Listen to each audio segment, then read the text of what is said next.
SeneInfo International. SeneInfo International. abonné leen ci suñu chaîne YouTube ngir jot saa su ne ay xibaar yu wér te wóor aju ci réew mi ak ci bitim réew. Notre collègue Pape Djibril Fall, suivi de Mame Diarra Fam.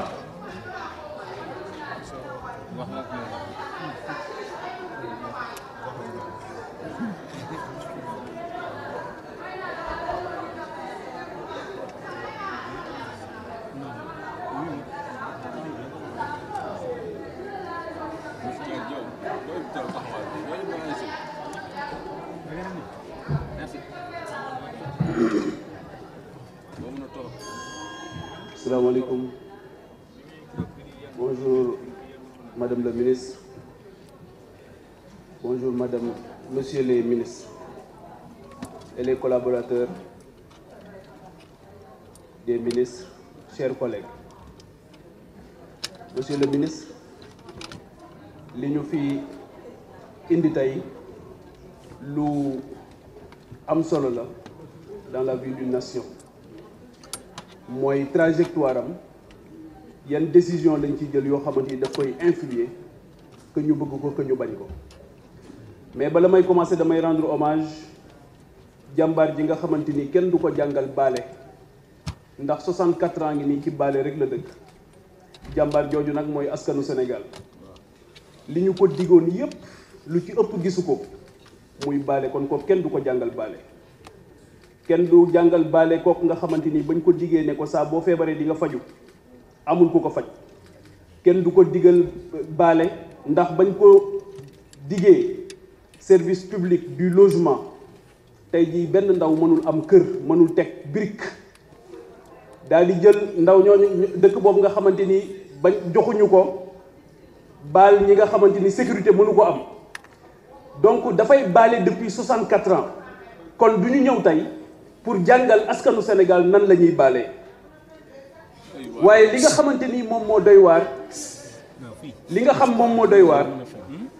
mooy les morts nous écoutent te amnistie yi ñu deful yëpp yi ñu jot a def yëpp kenn mësul def évaluation pour xam ban njëriñ la am te amnistie allez dire au président de la République qu'on ne décrète pas une réconciliation nationale mais on la sécrète ay actes yooyu posé la dans le temps ci benn processus boo xamante ni dafay am benn consensus bu wóor boo xamante ni ci la ñuy dox mais kenn du ko décréter donc le caractère urgent pour dem dans une réconciliation nationale amul benn sens amul njëriñ ñu wax ñu nag ci Sénégal ay mbir yu rëy collègues yi wax nañu ko muy ay réseau dormant de terroristes ñu jël université Cheikh Anta Diop taal ko ci benn bëccëg daani ko def ko en cendre ñu daal di jël ay nit yoo xamante ni di leen rey comme ay xar di leen sànni ci mbedd mi sànq ba tey maa ngi dégg ku nekk naan dafa am ñu jur doom ñu dee képp ku dee dafa mel ni réew mi yëpp la jur parce que lu nekk mën nga koo doon ci réew mi kon doomu kenn amul doomu réew mi moom moo faatu kon su boobaa waxuñu ne duñu baale waaye dañoo bëgg a fàtt fépp dañoo bëgg li woon ni dañoo bëgg xam li xew ngir ñu baale justice aux ordres jàpp naa ne président Macky Sall exemple bu am solo la kenn dootul jël justice di ko jëfandikoo parce que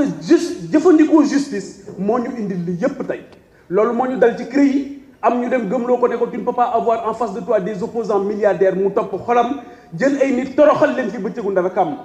loolu moo ko dal ci Khalifa Sall loolu moo ko dal ci ñeneen ñi nga xamante ni yépp tey dañu rëpp ci kanamu justice kon encore une fois na bàyyi ba ki nga xamante ni moom la Sénégalais di tànn mu ñëw ouvrir de larges concertations jox ko temps bi mu laaj boole ci ñëpp ba nga xamante ni Sénégal dinañ mën a pacifier définitivement l'espace public l'espace politique kon l'usage politicien qui est fait de l'amnistie tey jii ñun rek nekkuñu ci réew mi ñiy def politique rek nekkuñu ci réew mi am na ñeneen ñu fi nekk ñoo xamante ni ci coono la ñu dëkk mais am na ñeneen ñu fi nekk ñoo xamante ni souvent yàlla suñu borom naturel ba ñu juum am problème avec la justice waa ñooñu kan moo leen di defal amnistie donc nous sommes pas benn population rek à part ci biir réew mi donc madame le ministre man je pense que ne le retrait de ce texte bañ ko voter loolu lu am solo lay doon ci histoire du Sénégal gis nañ la nga défendre de très grandes causes gis nañ la nga défendre Zégué Bamba waaye tey nag Ndiaye la ñu sant Diop la ñu sant Fall la ñu sant Mendy la ñu sant Goudiaby la ñu sant Sall la ñu sant nekk ci biir réew mi maa ngi leen ñaan ñooñu aussi nga défendre leen. beneen bi mooy ñu xam ne am na ku ko wax léegi nañu def politique te xam ne politique yemul fii dafay egg fa ñu jëm wa kulluhum aatihi yawmal qiyaamati fardan